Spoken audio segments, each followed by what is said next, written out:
Welcome. We're very delighted to be here at the 2013 ASC meetings in Atlanta, Georgia. And it's my pleasure to have the opportunity to interview Professor Stephen Messner, distinguished teaching professor from the University at Albany State University of New York. Professor Messner has many accolades, too many of which to list right now, but I want to mention a few. He is a ASC fellow, past vice president and president of the ASC, also chair of the Crime, Law, and Deviance section of the American Sociological Association, and has written many very influential books, both as an author and an editor, many articles as well. We're going to talk a lot about those today. But let's kind of give a little sense of where things began. Professor Messner completed his BA at Columbia University, went on to complete a master's degree and a PhD at Princeton not so long ago. And so I thought maybe we would start by just kind of getting a sense of how your career got off the ground. So you studied sociology, and so that was a choice you made. I'm kind of curious about what led you to Columbia, what led you to study sociology, and then we can kind of move from there. Well, Columbia, it turns out my father's a graduate of both Columbia College and the engineering school, and so I had that tie, and I actually applied in the early admissions process, so it was kind of a choice that I thought of for a while. Although I must say, I certainly didn't start with a self-conscious plan to become a criminologist. In fact, I've never taken a criminology course. Ever? No, ever. I've taught it many times, but I've never taken a criminology course. Interesting. I really just drifted into it. I did have early exposure to one of the classics here. As you well know, Merton's Social Structure and Anatomy. At Columbia at the time, they had what they called shared resource courses, where undergraduates could take graduate courses. And I enrolled in Merton's course, and he was amazing. Yeah. He was a real presence in the classroom. I can remember very well being there in Fairweather Hall with the students beforehand, and there'd be the normal bustling about, and he'd walk in the room, and there'd be silence, and he'd get up there and he'd have a glass of water and just go on. So that really impressed me, one, with the profession, as a role model there, and of course the substance of it, something that I followed through in my own research. What was the course that you had from him? Was it a theory course? Social theory and social structure. Oh, okay. It was a course he taught. It was the only course he was teaching at Columbia. As it would turn out, as you mentioned, I did my graduate work at Princeton, but my first teaching job was back at Columbia, and I did what a lot of faculty members did, sat in on his course. Oh, wow. And at this point, I was at a different stage in my career and got much more out of it. But he really was a master. In his interview for the Oral History Project, I think it was with Professor Cohen, he noted how in the classroom he would often kind of work through problems and talk about how it was a really important part of his research. Yeah. One of the really, I think, neat things about your record, Steve, is that you have a fabulous, very influential research set of accomplishments that we'll talk about, but you're also a distinguished teaching professor. I just kind of wondered, your kind of recollection of your experiences with his class, others, but is that something that's been meaningful to you? Yeah, actually, just picking up on the one point about how Merton approached his classes, he would refer to his lectures as oral publications. He thought of them that way, in the literal sense of making public your ideas. The other thing that impressed me about his teaching, well, one, his erudition. Yeah. I mean, he just was so well read, but also his graciousness. There certainly were many critics of Merton at the time, not always friendly critics, hostile, but he would not degenerate into ad hominem types of attacks and would try to give a balanced approach. So in terms of the classroom, he would certainly be someone that I would see as a model. The other one would be a professor I had at Princeton, Bob Scott. He was not a criminologist.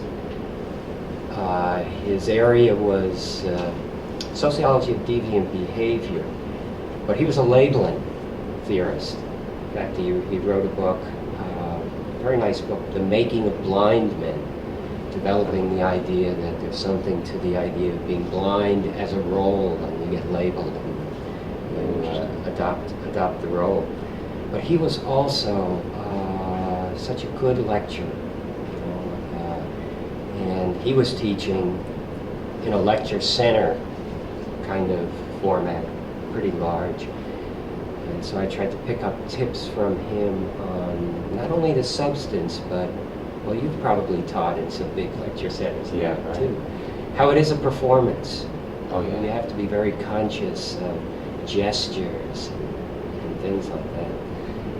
So in terms of my teaching, those two would be persons who really had a profound influence. When you look back and you think, boy, was I lucky that I had those classes.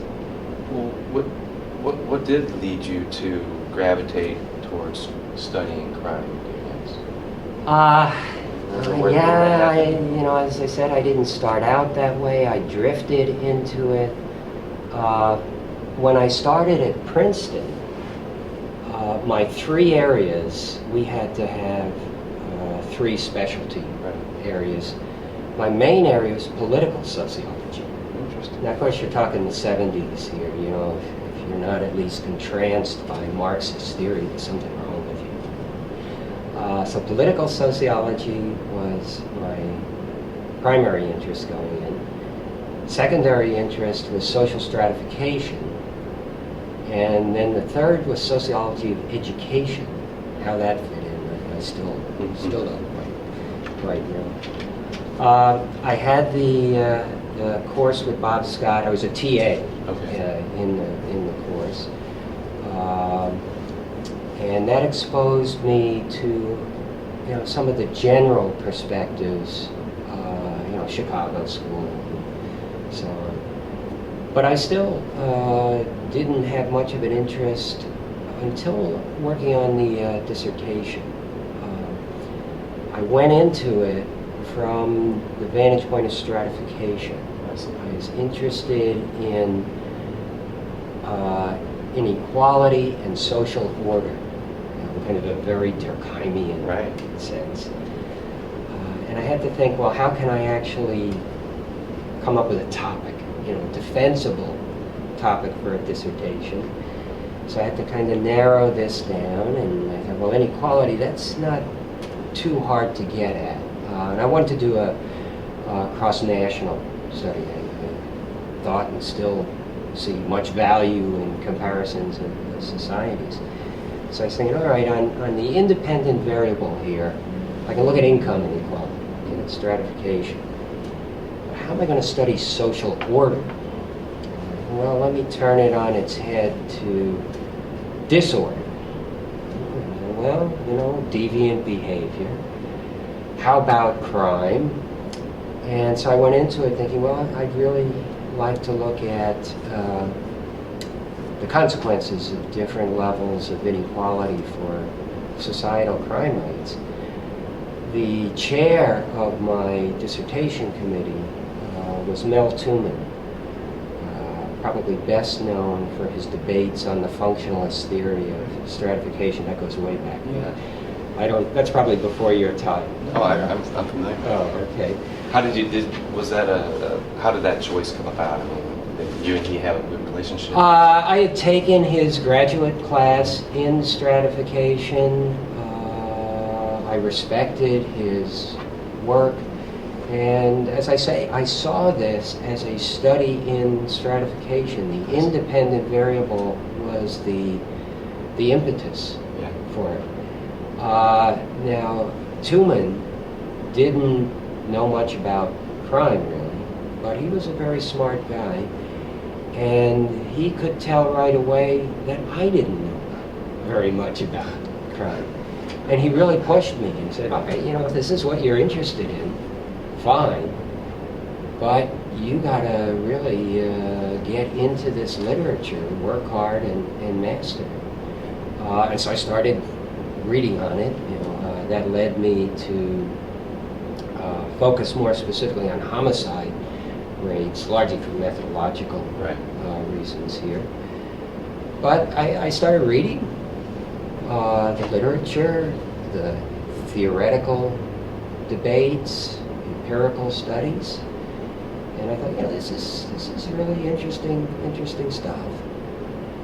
And when I defended the dissertation, cross-national study, income inequality and homicide rates, I continued to work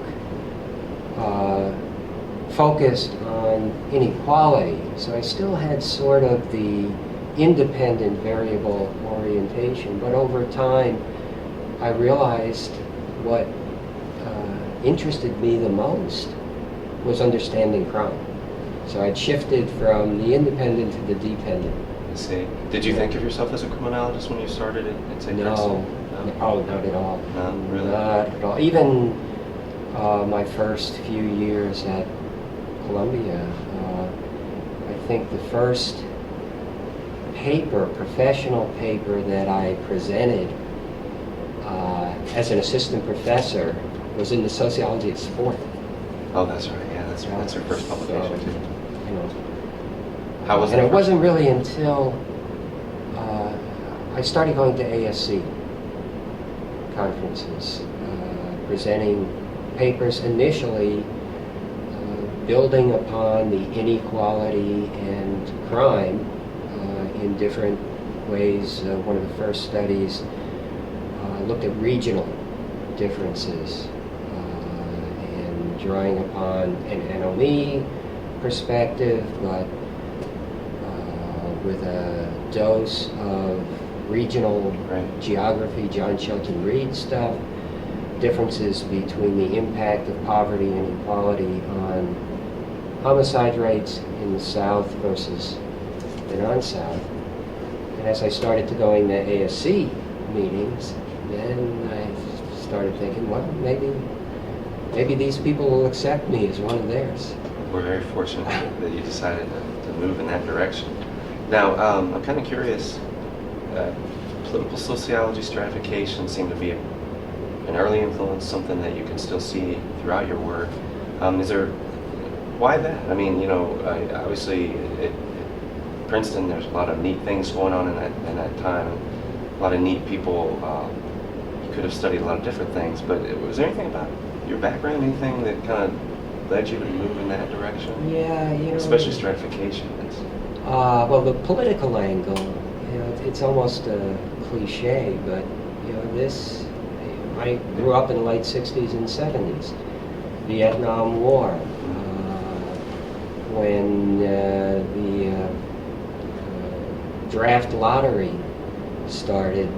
My number was, I don't remember exactly, I think it was 30-something, but I had a 2S deferment, college deferment. But, in that context, you couldn't help but be very much engaged in the political issues of the time. So the political sociology was a natural. And then just inequality, it's such a central aspect of sociology that I think most sociologists have at least some interest in inequality. Yeah, that seems like a good choice. You mentioned how your dad went to Columbia. Yep. What were their impressions or influences on you in terms of what you were doing? Anything reflect on you?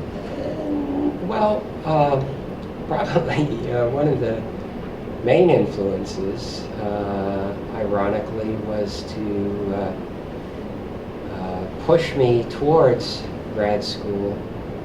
My father was in industrial advertising, and I couldn't see myself going into business like that. One thing, I couldn't imagine having to wear a suit every day, and this will surprise my colleagues because I'm the only one in the department who always wears a jacket and a tie. Right. But I can choose to do it. That's the difference. Yeah. But other than that, they were, very supportive of academic accomplishments and so on, provided that reinforcement. So that also was conducive to following a scholarly kind of career. My father didn't put pressure on me to go into the ad game. That's good. That's good. I was kind of wondering if you look at some of your early work on crime rates and regional variation. A lot of that work was solo authored papers, and I was surprised to see that because you've collaborated with so many people, and I see that your career somewhere in the mid '80s, you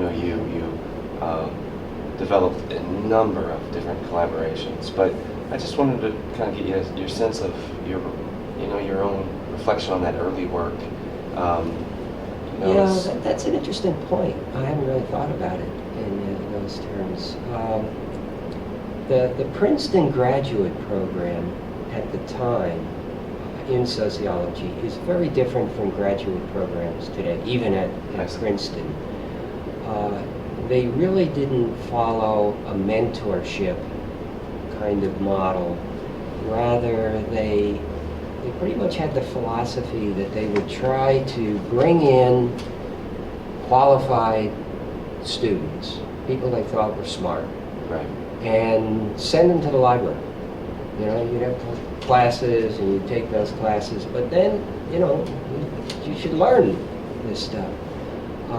So I was accustomed to the model of working on my own.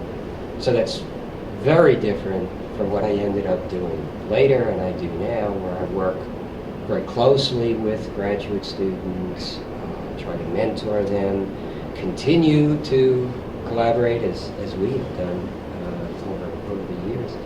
When I think back on that, that model has gone to the dustbin of history, and I think for some good reasons.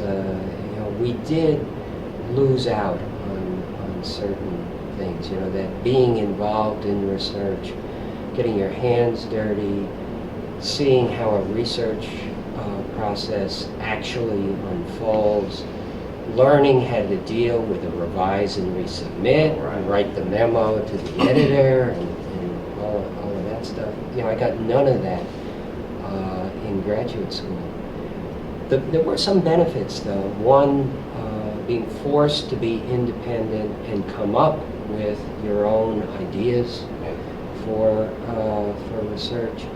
And it also did encourage you to at least engage with big issues. When we do research projects, oftentimes they're very circumscribed, and we're thinking of the journal format, but having that sort of, learn a lot about stratification. Convince us you're an intellectual, you're a scholar. There were some plus sides. Oh yeah. Plus sides. Now, you overlap a little at Columbia with Merton, and Yeah. as an assistant professor, did he ever walk down and say, "Hey, Steve, let's He was do very... a follow-up to SSNA"? No, nothing directly on SSNA. He was generous with his time, open. Yeah. I can remember going into his office, sitting there, talking with him informally, and he was asking me, how are you adjusting? First year is always a difficult time. Actually, he also offered advice to me about teaching. I can remember saying to him, I think I'm catching on, I'm getting better at it, but I must admit I'm kind of nervous, when I go into class, get up in front of the students. And he said to me, well, I still get a little nervous when I go to speak before a class. If you're not nervous, you don't care. And that's something that's lasted me. This guy's a giant. Yeah. How did it feel? I think it must have been maybe 15 years later that you and Frank Colin then go back to interview him, right, in the mid-'80s. Yeah, that was a very interesting experience. I had sent him a paper that I had written. It's a paper I'm really quite proud of. The Road Not Taken, Merton's Social Structure and Anatomy, The Road Not Taken. Ended up in one of the lesser journals, Deviant Behavior, after going down a number of rejections.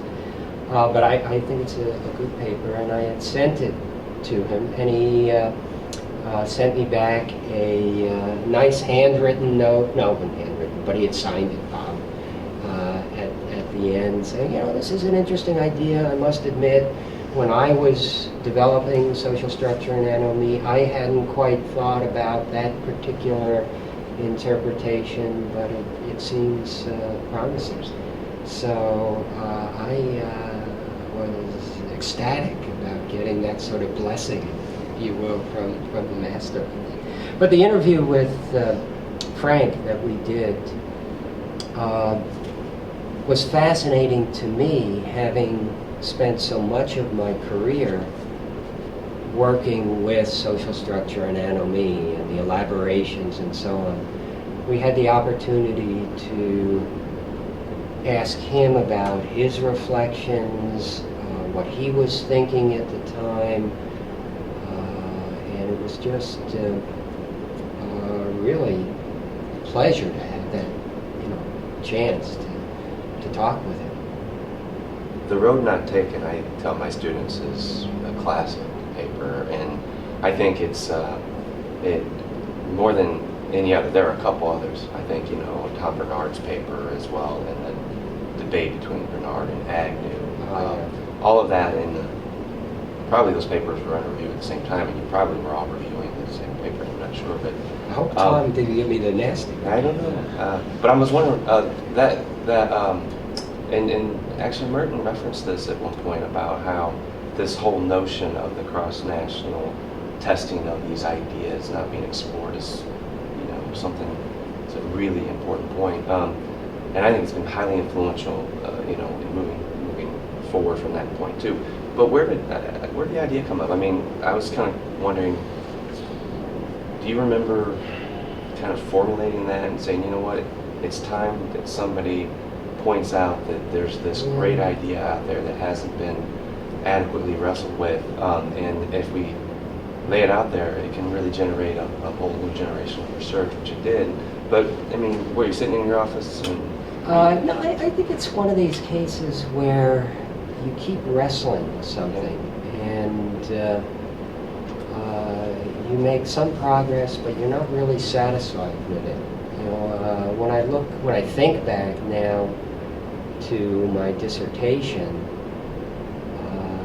it strikes me as so primitive and crude. Not just the methodology, I mean, the theoretical reasoning doesn't seem very advanced, but it's the sort of thing, I kept working at. Would you approve it now if it had been my dissertation in that quality? Probably not. Certainly not on the basis of the methodology. Oh, really? But, you know, we're talking 76, 77 here, so it's a different time. The theoretical argument, though, I think, well, it proved to be promising. Taking Merton, but bringing in a little Durkheim in a different way than Merton had. But it's something I just, you know, kept working with. Just that article there, I mentioned that deviant behavior wasn't the first choice. I think that's the one I sent to AJS. Why not, you know, start at the top here? And it was rejected. There were 2 reviews. They were both very negative. One of the reviewers went to great length. This is somebody who cared about the theory. Great length, arguing how I was just flat out wrong, and that this article displayed the most egregious misrepresentation of Merton's thought a reviewer had ever seen. So obviously it was rejected. And the other person had said, well, what this person says is true, but everybody knows this. So the 2 You can't please everybody. So, right. Anyway. It's interesting. Now, can you talk a little bit about when you met Frank Hoagland? And I guess this was at Columbia? Yeah, this was early on, probably, it was either my first year or my second year. Frank was doing his dissertation with Richard Cloward. Cloward was the chair. He approached me to be on the committee. I had no contacts with him prior to that. I hadn't had him in a class or been introduced to him or anything. Columbia had a system then, I don't know if they still do, where there would be people on the committee who were not providing you with feedback all the way along. They were almost like outside readers. So when I attended the dissertation defense, he didn't know what to expect at all, and as is the case for budding assistant professors, you want to look good to the senior colleagues on the committee, so I came in well prepared, and it was a good dissertation, so it was something that you enjoyed reading. But that was my first contact with Frank. Now, can you talk a little bit about the relevance of going to Albany and what that meant for your career and kind of how it shifted things, or maybe it didn't? Yeah, it was a very important move, and it's kind of ironic how things just play out.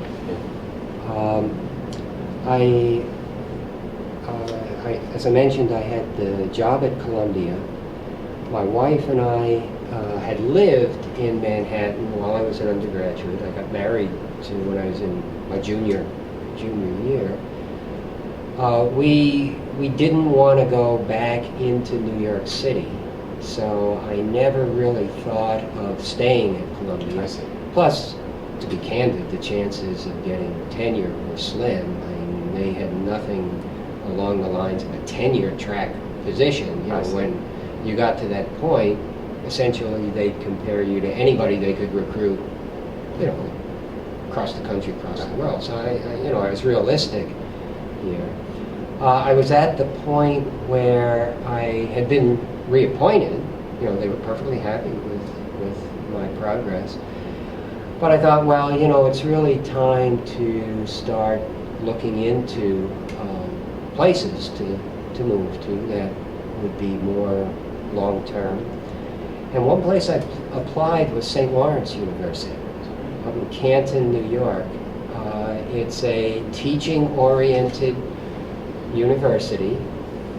For some reason, there was almost a little bit of a feeder network from our high school in New Jersey to that. You get that sometimes. I don't know why. And I applied for the position.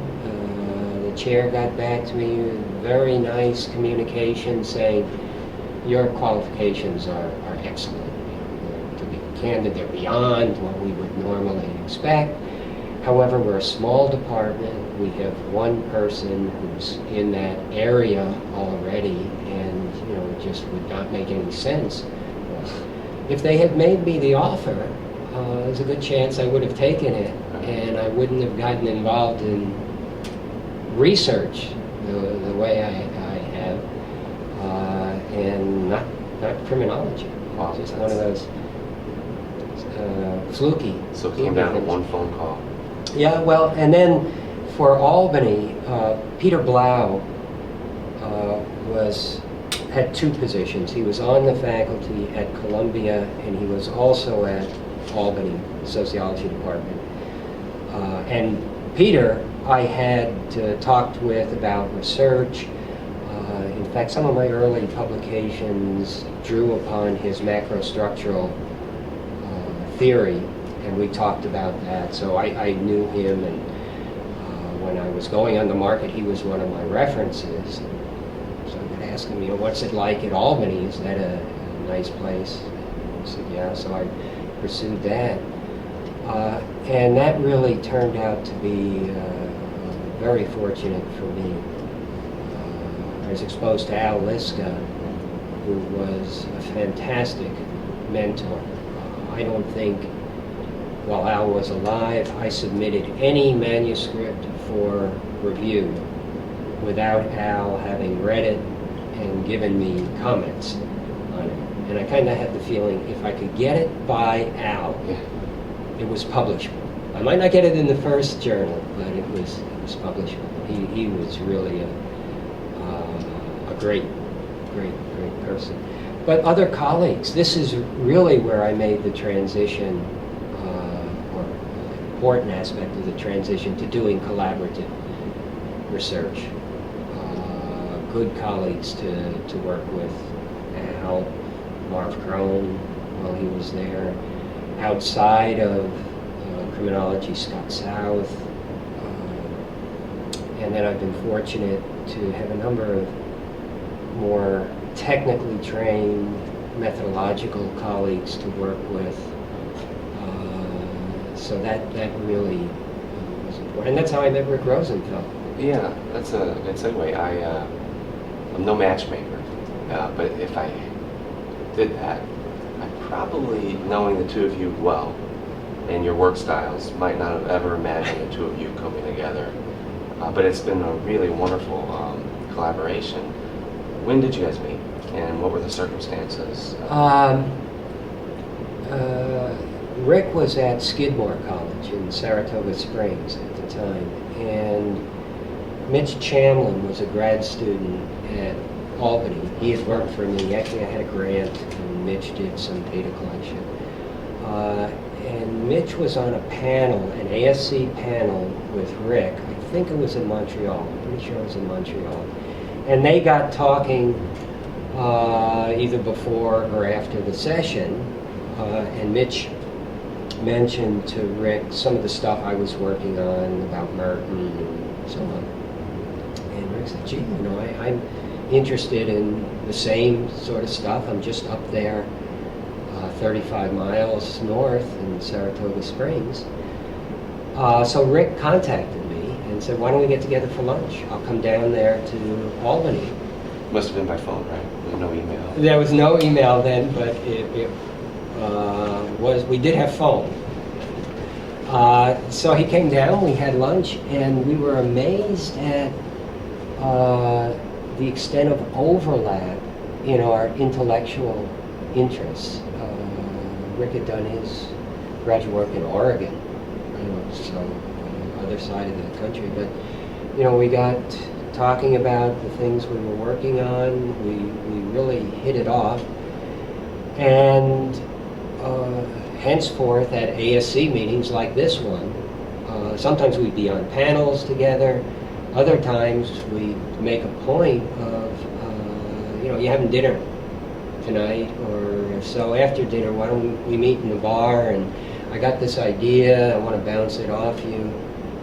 So we spent a lot of time working on cocktail napkins with this.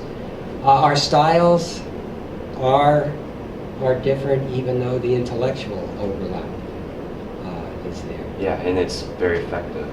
The way I describe it is you're early, he's late, and but it works well. Yeah, and, yeah.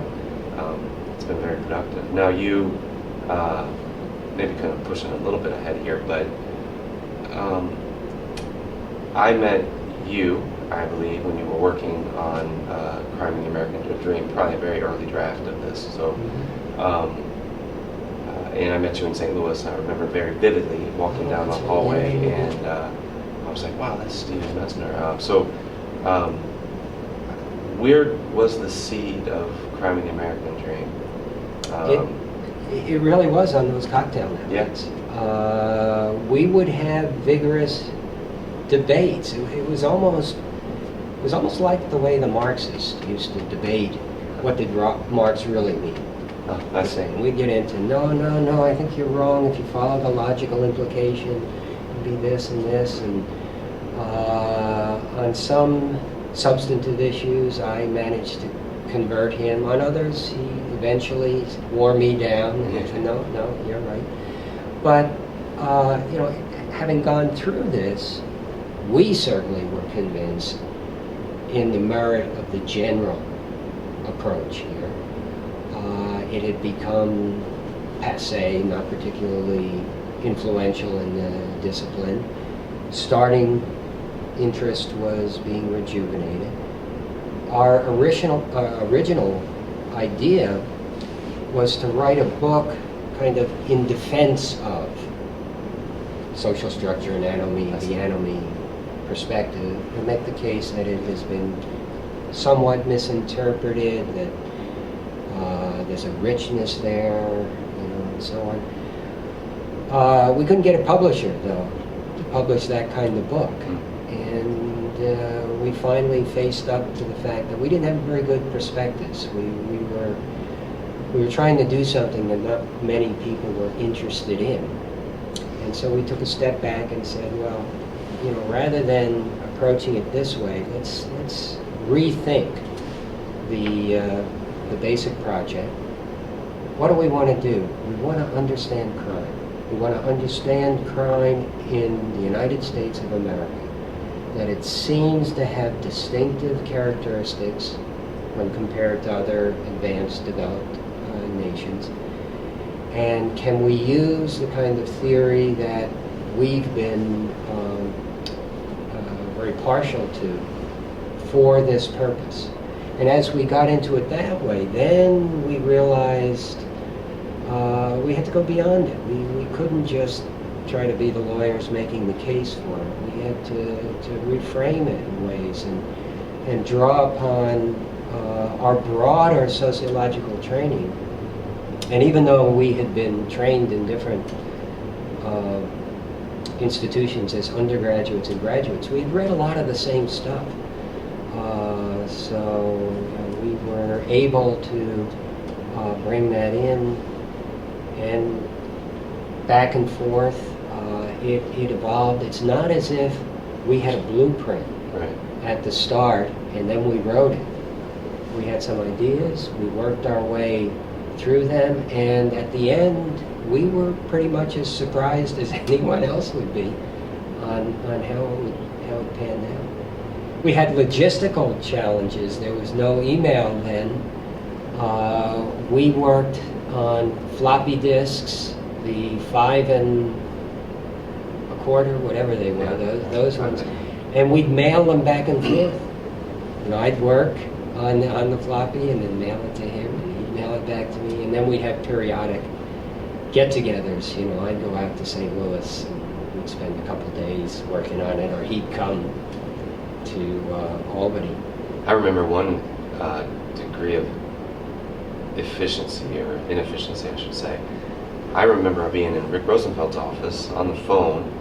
You two were in New York, and your office, and I was doing some typing of a couple of references in the book. I think it might have been a final draft in those days. So several thousand, at least several hundred miles just to communicate a couple references being inserted here. And Yeah. a little different today. Now what's your own, is that you think that's the work that you're most proud of, or is there something else?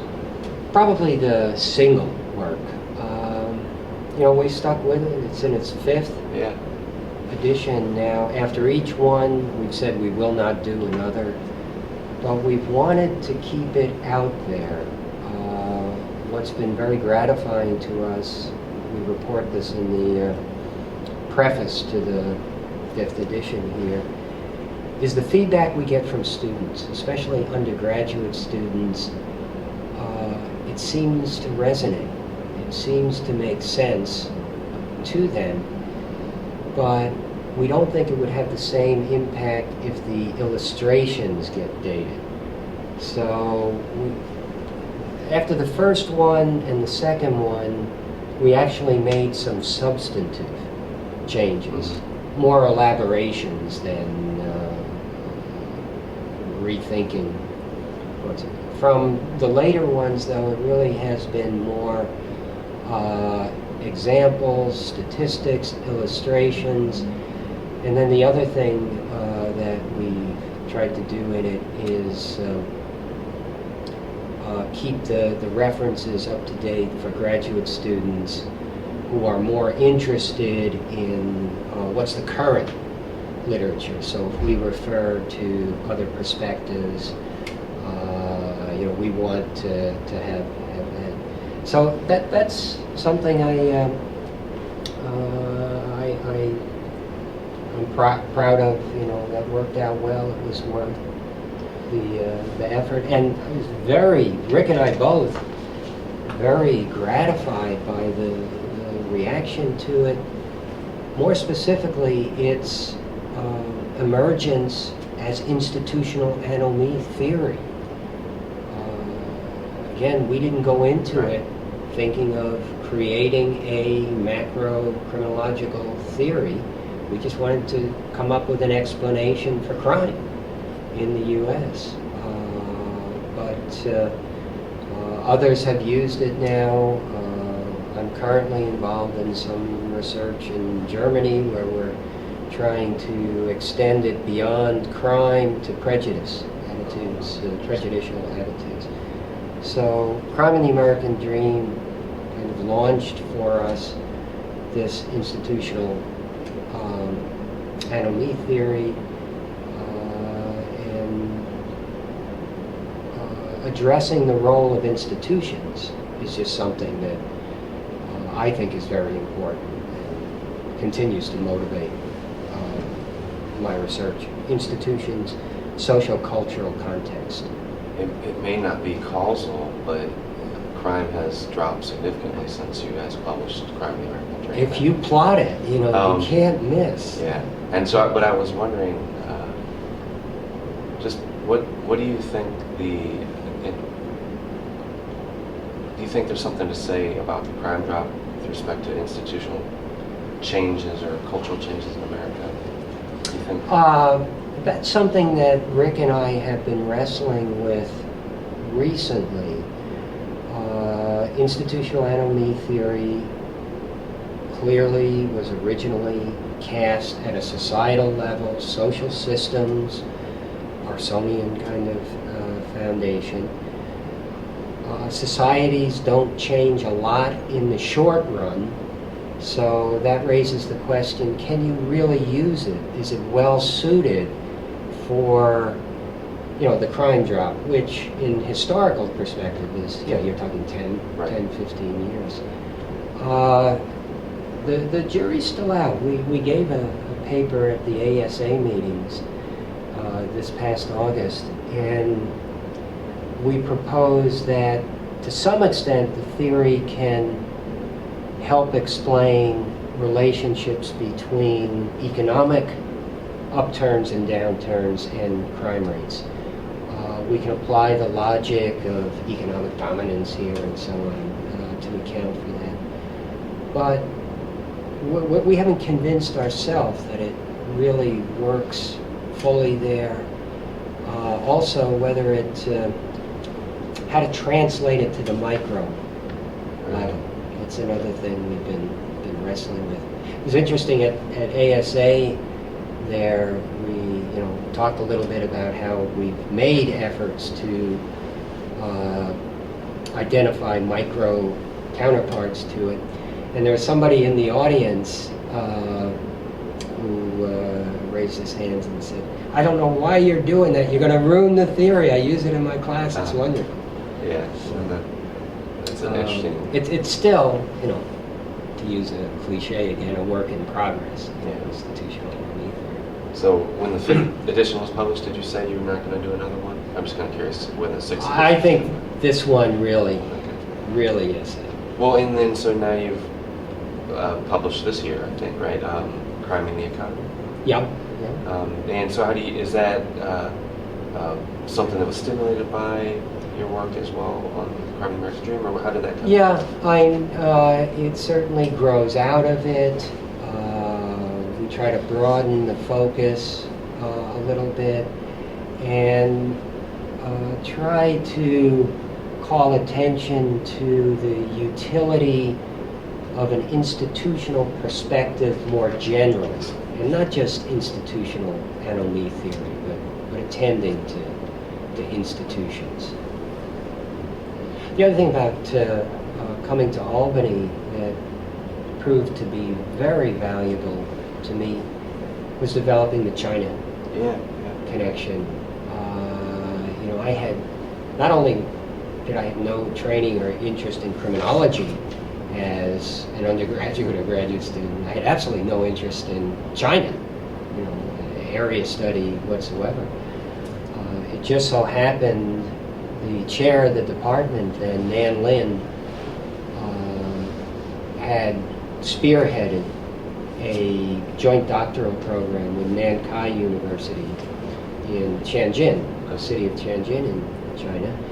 The program was set up in a way that we would send faculty to Tianjin to teach core courses, and then the students would come to Albany to write the dissertations. And Nan approached me in, I guess it was 1987, asked me, would you be interested in teaching the graduate research methods class to the cohort there at Nankai. Now, this was early on in the economic reforms. China was still a pretty exotic place. So I figured, sure, why not? I'll take advantage of it.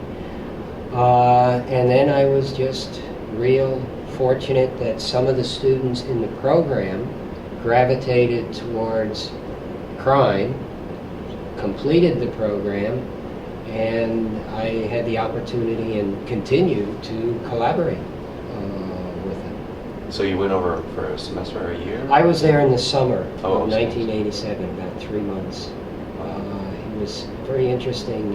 One experience I had there that relates to our domain of fear of crime and concern about public safety.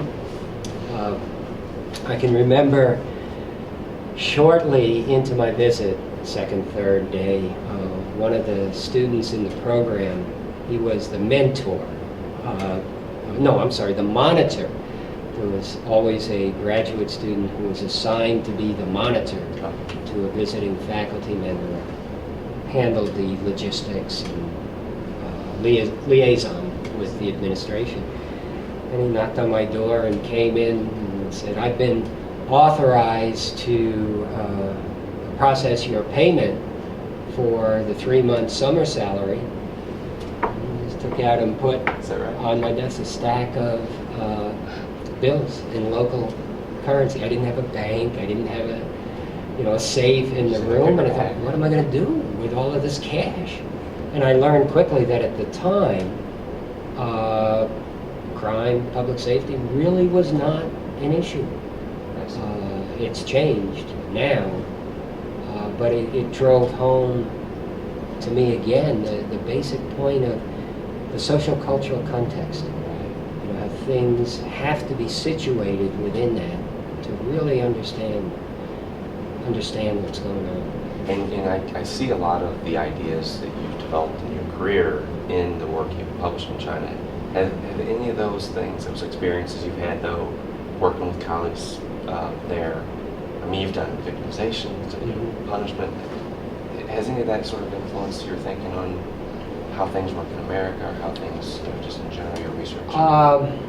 It's underscored for me the utility of comparative criminological research for developing theory, general theory, theories that have been developed, formulated within a particular context, and to a large extent that's the U.S.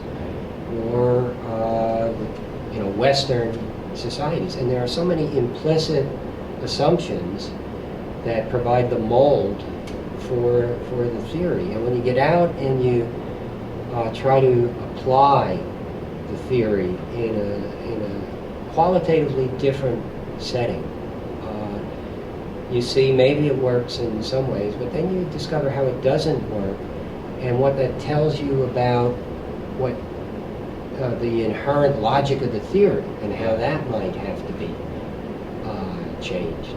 So the China experience has definitely influenced my thinking very much on that. Yeah, I think especially the work offenders and how people react to them. It seems that just fundamentally you must have had to tackle this in a unique way, because many of the assumptions we might take into that as Americans didn't seem to fit there. They had different language, a different set of people who would be relevant, in terms of neighborhood. I forget what the term is for the neighborhood. The neighborhood committees there. Committees, something like that. I think that's probably be useful. You also then, a decade later, get involved, it seems, in a lot of research in Germany. How did that come about? Dumb luck, serendipity again. Ultimately, I can trace it to an invitation from Susanna Karstedt to give a paper at Oñati on institutional enemy theory. And I got to know Susanna, which provided me the University of Bielefeld. I got to know Wilhelm Heitmeyer, the director of an institute there, and got interested also then in thinking of how some of the research theorizing done in the U.S. applies in the German context. The other thing that I've gotten out of the German connection is thinking beyond crime.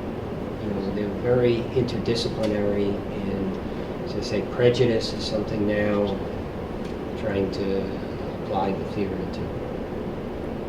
One of the papers of Germany looks at spatial issues, and I was reflecting on that. Your 1999 paper, I think, in Journal of Quantitative Criminology, and then later in 2001, Criminology paper, are, if not the first, one of the very first set of papers that really bring into criminology this whole body of statistical literature on spatial dynamics,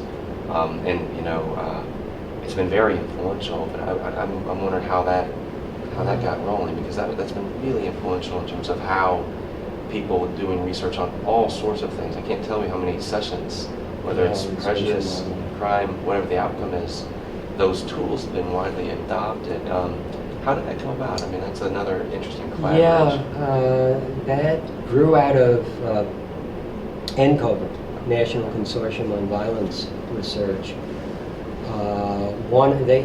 NCOVR had several work groups, and one of them was time and space, I think, something like that. And Luke Anselm participated in it, and I got to know Luke. He really taught me spatial econometrics, exploratory spatial data analysis. I had zero training in that at all. Luke hadn't really done anything about crime. So, the coming together here allowed us to, say, well, these are really great techniques. Let's apply it here, and that's how I got involved with the spatial modeling. Yeah. Well, I remember somebody in the early 2000s saying that, well, now one cannot do an analysis of it's county or neighborhood crime without accounting for spatial autocorrelation, thanks to Messner and his colleagues. Well, I like to influential. think we contributed a bit. The Chicago stuff, Rob's, Oh, yeah, Warnoff, and so on. But yeah, it was out of Encover.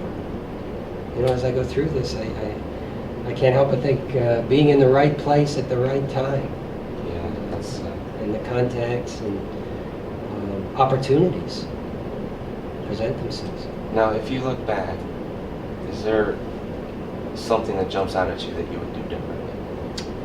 Something, a move? If I knew that I would be studying crime and social control in China, I would probably learn Chinese.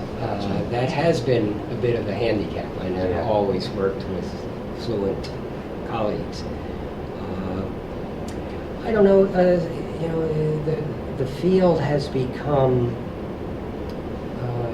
so sophisticated in terms of statistical techniques. If you do quantitative research, boy, you feel like you're running as fast as you can just to keep up, to stay in the same place. Sometimes that makes me think, well, I wish I had a firmer foundation in math. I have calculus, basic intro calculus, but a little more might be helpful now in picking things up. But I'm not sure because time, of course, is the limited resource. So what would that be at the expense of? And I feel that one of the benefits I got from my undergraduate education at Columbia, in addition to contacts with Merton, was the exposure to social thought, classical social thought. Columbia had then and still has, this great books, orientation, humanities, contemporary civilization, and that has been valuable to me. So, would it have been better to have taken Calculus 2 rather than learn about Descartes and Jean-Jacques Rousseau, Polanyi? I don't know.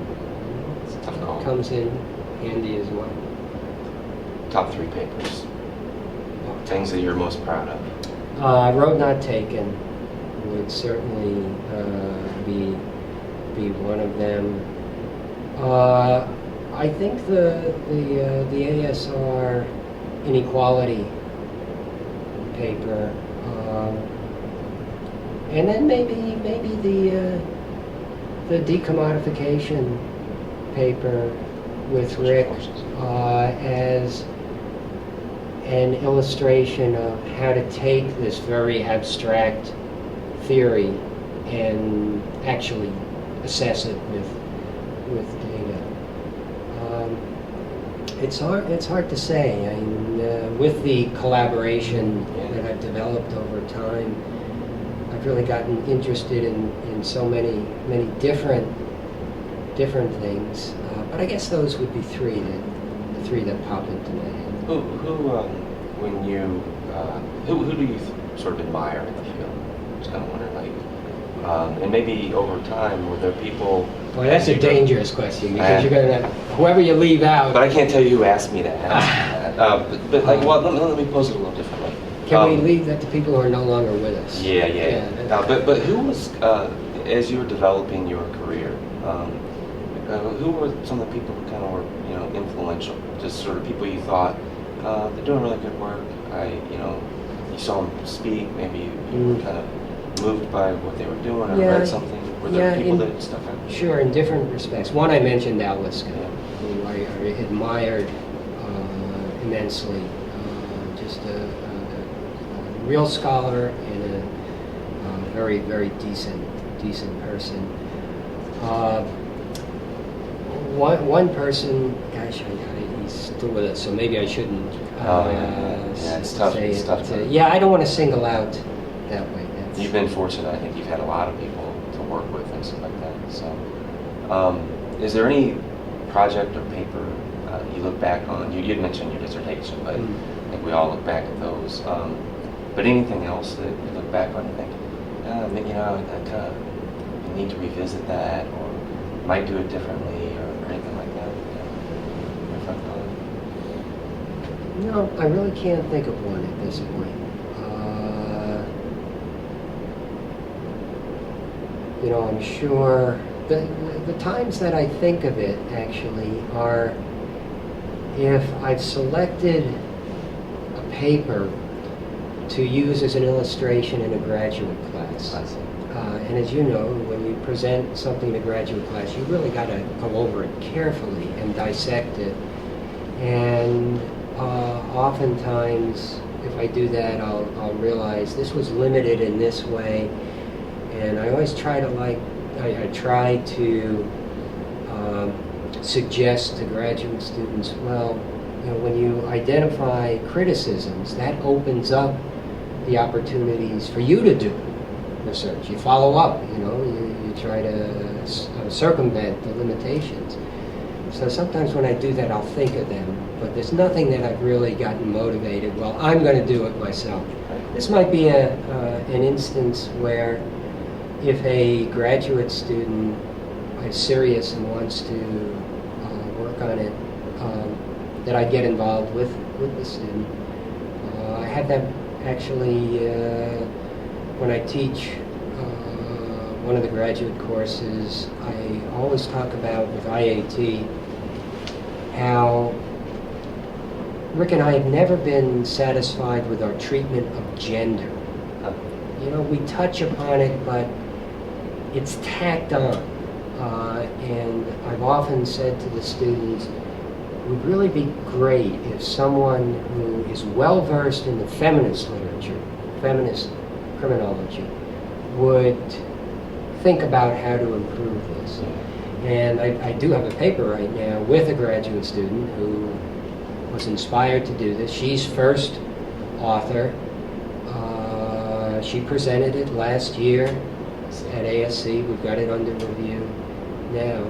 So those are the occasions when I think, okay, can we build upon it? But right now, I'm filled with new stuff. You, as I mentioned earlier, you've been vice president of ASC. You've written several very influential books, including, we didn't have a chance to talk about it, but I wanted to just ask real quickly, the theoretical integration book, how did that come about? It's been a very influential book. Yeah, that came out of a conference at Albany. Al Liska, Marv Crone, and I organized the conference. We were quite pleased with the people who agreed to come and present at the conference, and then that became the edited book.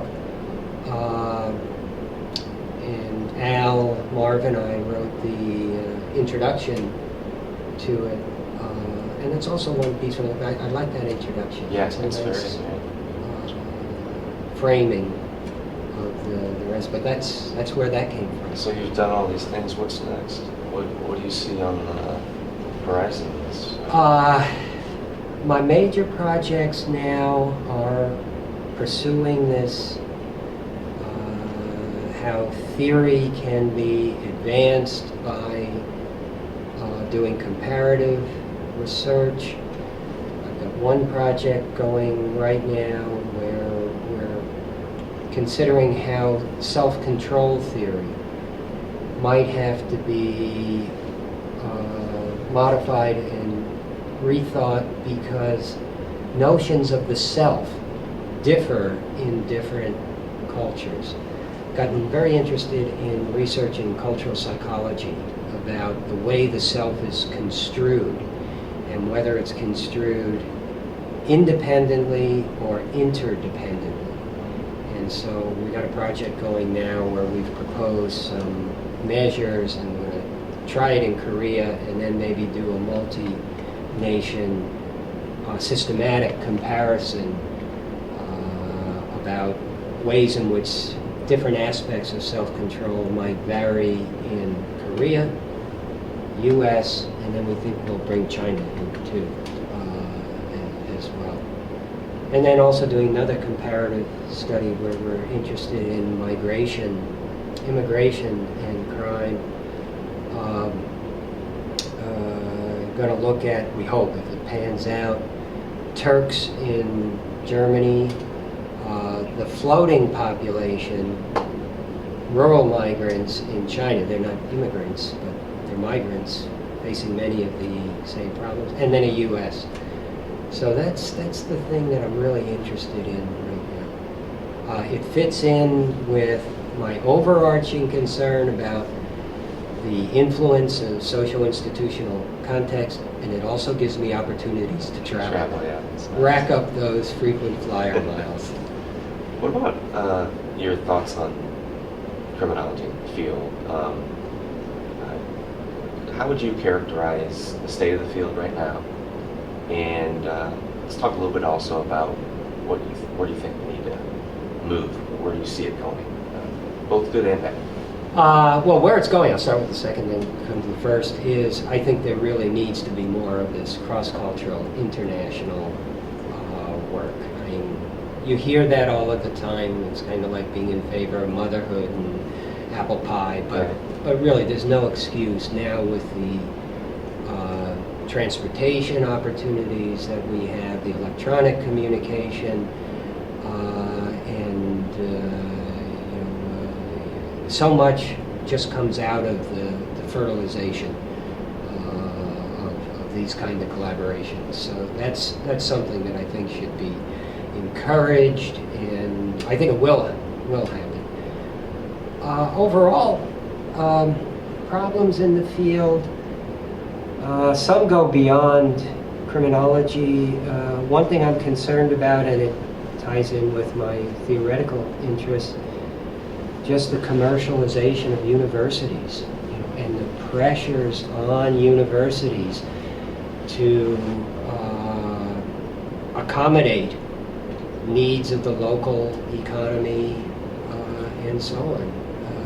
And I worry about the impact that might have on scholarship, pursuing topics, keeping departments that don't measure up very well. I mean, we hear all the time entrepreneurship, so on and so forth. That could be a real serious challenge for higher education. Do you think that's a threat to sort of capacity to think freely and do your work? Yeah, external funding. That's wonderful. I mean, I've been able to get some, but does that mean somebody who does qualitative historical research is not valued when you get into discretionary raises and things like that? I mean, the pressures are there. Recruitment. When the dean gives us a line to recruit in sociology, she reminds us how one thing we should be considering is what's the potential of the candidate to bring in external funding. And I appreciate the value of that, and indirect costs help support a lot of things and so on, but you worry if it's pushed too far, topics that are theoretically important for the discipline as a science get shunted to the side. So that's a concern more generally I have. I feel kind of sorry for our graduate students now and assistant professors in terms of the pressures for publishing. And I'm not the first person to mention this, but it makes it very difficult to tackle bigger kinds of projects. When I think of applying to Columbia, there's no way they would even look at my application right now. I think I had one publication in a lesser journal. It's a difficult balancing act for the younger generation looking for positions, tenure, not to be pushed into, I need another article, it's got to come out fast. Yeah, it could be better, significantly better, if I put the time into it. But having said that, I'm an optimist. My presidential address, I think we're basically in good shape because of the community of scholars. And that seems to be vibrant, vital, and so the best days are ahead. Yeah. I'm sure. How many cliches have I worked in? I don't know. We might be able to come up with a few. Is there any other thoughts you had while you kind of reflecting on your career, or anything else that you would want to say? No, not really. Other than Rick and I have a chapter in something where we ended with this has been a labor of love. And I think that kind of sums it up.